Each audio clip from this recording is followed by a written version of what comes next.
ఈరోజు రేట్లేమో కొన్ని దగ్గరలో డబుల్ అయ్యాయి రాష్ట్రంలో, కొన్ని దగ్గరలో అసలు దొరికేటువంటి పరిస్థితి లేకుండా పోయింది. ఈ డబ్బు అంతా ఎక్కడికి పోతుందంటే డబ్బులు మాత్రం తెలుగుదేశం నాయకులు పచ్చతమ్ముళ్ళు పాపం జోబులు వేసుకునేటువంటి పరిస్థితి ఏర్పడింది. అన్ని విధాల అన్నిటికీ గతంలో కాంట్రాక్టింగ్కి సంబంధించి ఒక వ్యవస్థ ఉండేది. ఎవరైనా టెండర్లు వేస్తే దానికి సంబంధించినటువంటి జ్యుడిషియల్ ప్రివ్యూ ఉండేది, రివర్స్ టెండరింగ్ ఉండేది. ఇవన్నీ తీసేసి మరలా పాత రోజుల్లో చంద్రబాబు నాయుడు మార్క్ ఏదైతే ఉందో మొబిలైజేషన్ అడ్వాన్స్ సిస్టమ్ అంటే ముందుగా కాంట్రాక్ట్ ఖరారు కావాలి. ఆ కాంట్రాక్ట్ ఖరారు కావడానికి నియమ నిబంధనలు ఏమి ఉండాలో ఆ నియమ నిబంధనలు నేను ఏకి కాంట్రాక్ట్ ఇవ్వాలంటే ఆ కాంట్రాక్టర్కు ఉన్నటువంటి క్వాలిఫికేషన్తోనే టెండర్ ఫ్లోట్ చేస్తాం. అది రాగానే ముందు ఆయనకు సంబంధించినటువంటి 10% ఆయనకి ఇచ్చేయాలి.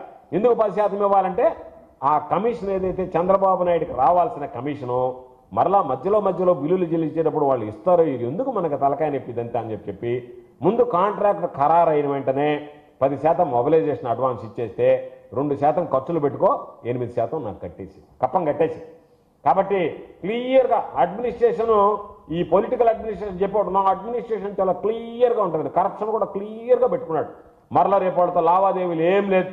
నీకు టెండర్ ఇచ్చేసా 10% మొబిలైజేషన్ మాత్రం ఎక్కడ తెచ్చి కూడా ఇవ్వలే, డబ్బులు కూడా ఎక్కడ ఇబ్బంది పడబడలే, పాపం ఎక్కడ అప్పు సొప్పు తెచ్చి కూడా ఇవ్వలే. ప్రభుత్వం 10% మొబిలైజేషన్ అడ్వాన్స్ కింద నీకు ఇచ్చేస్తుంది. ఇచ్చిన వెంటనే 2% నువ్వు ఖర్చులు పెట్టుకో, 8% తీసుకొచ్చి వెనక్కి కట్టేస్తే తర్వాత నువ్వు వర్క్ చేసుకో. అంతే తప్ప మధ్యలో ఆయనకి ఎంత బిల్లు ఇచ్చారో ఆ బిల్లుకి ఎంత పేమెంట్ ఎన్ని ఏమి లేకుండా ఒక స్ట్రీమ్ లైన్డ్ కరప్షన్ అడ్మినిస్ట్రేషన్ తీసుకొచ్చేసాడు. ఆ కరప్షన్లో కూడా స్ట్రీమ్ లైన్డ్ తీసుకొచ్చేసాడు.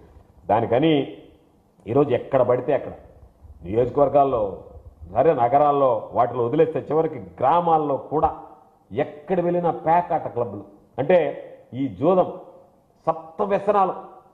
ఎక్కడన్నా వెళితే పేకాట క్లబ్లు, ఎక్కడికన్నా వెళితే అనాథరైజ్డ్ బార్లు. ఈ నెల్లూరు జిల్లాకు సంబంధించి నేనే వీడియోలతో సహా ఇదిగో ఇక్కడ అనాథరైజ్డ్ లిక్కర్ బార్ పర్మిట్ రూములు పెట్టి నడుపుతున్నారని చెప్పి ఫోటోలు వాటితో పెడితే జిల్లా కలెక్టర్ గారికి పెట్టాం, ఎక్సైజ్ డిపార్ట్మెంట్కి పెట్టాం, జాయింట్ కలెక్టర్ గారికి పెట్టాం.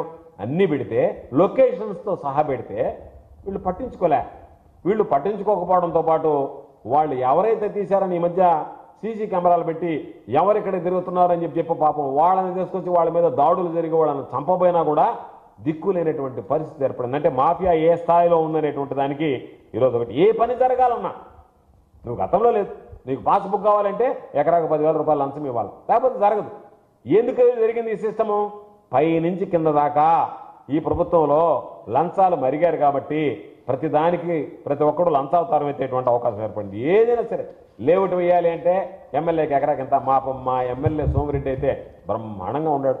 ఎంతమంది లేఅవుట్లు వేస్తారా, ఎంత లేఅవుట్లు వేస్తే ఎంత డబ్బులు వస్తాయా? లేఅవుట్కి డబ్బులా? బుద్ధిమాలిన విధవలు కాకపోతే అపార్ట్మెంట్లు కట్టాలంటే డబ్బులా? ల్యాండ్ కొని రిజిస్టర్ చేయించుకోవాలంటే డబ్బులా? ఏదైనా బిల్డింగ్ కట్టుకోవాలంటే డబ్బులా? వాటికి సంబంధించి లేకపోతే రకరకాలైనటువంటి సమస్యలా? వాళ్ళు కట్టుకున్నా ఇబ్బంది పెట్టడం, ఎవరినో ఒకరిని పంపించడం, ఏదో ఒక విధంగా ప్రతిదానికి. కాబట్టి మాట ఇస్తే దాన్ని నెరవేర్చేటువంటి దమ్ము ధైర్యం ఉన్నటువంటి నాయకుడు మా జగన్మోహన్ రెడ్డి గారు. గర్వంగా చెప్పాలి. ఈరోజు మేము మాట్లాడడం కాదు, కనీసం ఇటు కూటమి ప్రభుత్వం వచ్చినటువంటి ఈ 8 నెలల కాలంలోనే ప్రజలు అనేటువంటి మాట జగన్మోహన్ రెడ్డి గారు చెప్పేటువంటి